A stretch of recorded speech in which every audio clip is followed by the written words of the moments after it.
محافظ الأعمال أو حافظات الأعمال الخاصة بميتا، وكيف أنك تستفيد منها بالشكل الأفضل. حافظات الأعمال أو حسابات الأعمال هو مصطلح يشير إلى التعاملات التي تخص الأعمال في منصة ميتا، فيسبوك أو إنستغرام.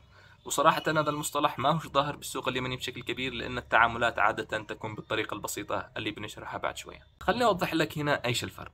لنفترض أنك قررت تدخل في مجال التسويق الإلكتروني، وعندك وكالة تسويق أو مختص تسويق بيدخل يشرف في صفحتك ويتولى دور الإدارة فيها.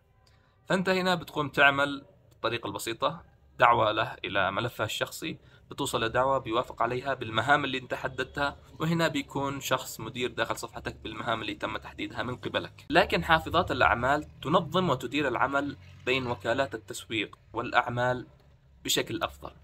لنفترض أنه عندك نفس الصفحة هذه، لكن أنت الحين تعاقدت مع مختص تسويق أو تعاقدت مع وكالة تسويق. وكالة التسويق بيكون عندها حافظة أعمال أو حساب أعمال، وأنت عندك حافظة أعمال مرتبطة بأصولك الذي هو صفحاتك مثلا على الفيسبوك والإنستغرام، حساباتك الإعلانية، البكسلات وحسابات واتساب وما إلى ذلك. أنت هنا بدلا من أنك تدخل الشخص هذا داخل صفحتك ويكون متولي دور الإشراف فيها كشخص، أنت بتقوم هنا تعطي صلاحية أو تخلي الشركة هذه تدخل في حسابك الأعمال كشريك، وتعطيها الصلاحيات للأصول اللي تحتاجها وبالمهام اللي تحتاجها أنت. ولنفترض أنك تعاقدت مع وكالة الأحمد.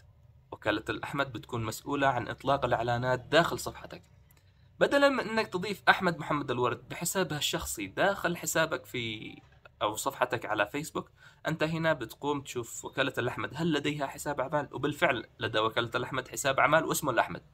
تخليني ادخل عندك في حساب الاعمال او حافظة الاعمال تبعك كشريك، وبعد ما تدخلني كشريك تضيف لي الصلاحيات الذي انت تحددها. مثلا انت تريدني فقط ان يطلق لك الاعلانات، تحدد لي صلاحية الوصول الى حسابك الاعلاني اللي انت تشتيه، وصلاحية كذلك المهام اللي انا افعلها داخل الحساب الاعلاني هذا.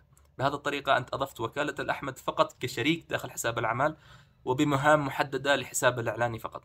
ولنفترض ان وكالة الاحمد مسكت لك المحتوى كامل والاعلانات، انت هنا كذلك تقوم تفعل وكالة الاحمد الشريك اللي عندك هذا وكالة الاحمد خيار مثلا الوصول الى اصل الصفحة، هي تعتبر واحدة من الاصول، والوصول الى اصل حساب الانستغرام، واذا مثلا كان في تعاون في موضوع المبيعات الوصول الى اصل حساب واتساب وما الى ذلك. الان بالتأكيد عرفت الفرق بينهم الاثنين، وعرفت كيف انه ضروري تتعامل بنظام حافظة الاعمال وحساب الاعمال عندما تتعاقد مع وكالة تسويق، وهذا الافضل.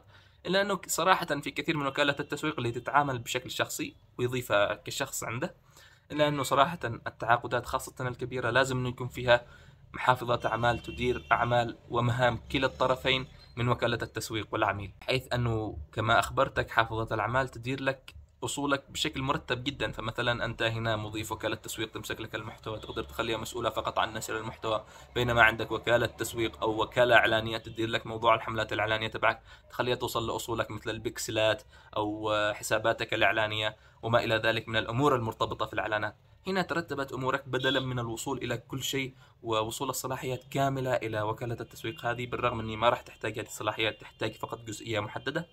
وكذلك تدير لك موضوع أمان صفحتك وملكيتها بالنسبة لك. إلا أنه صراحة في اليمن مش موجود هذا المصطلح بكثرة.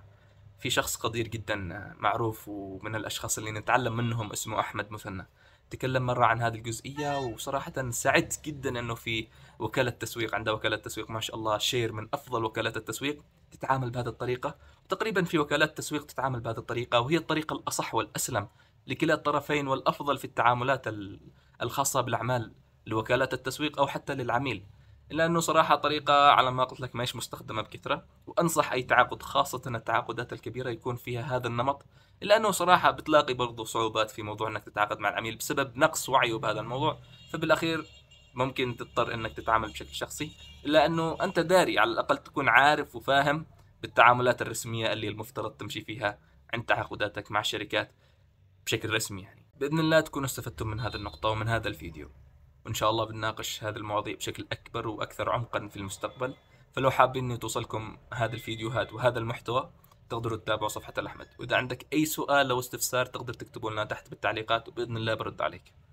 بالتوفيق.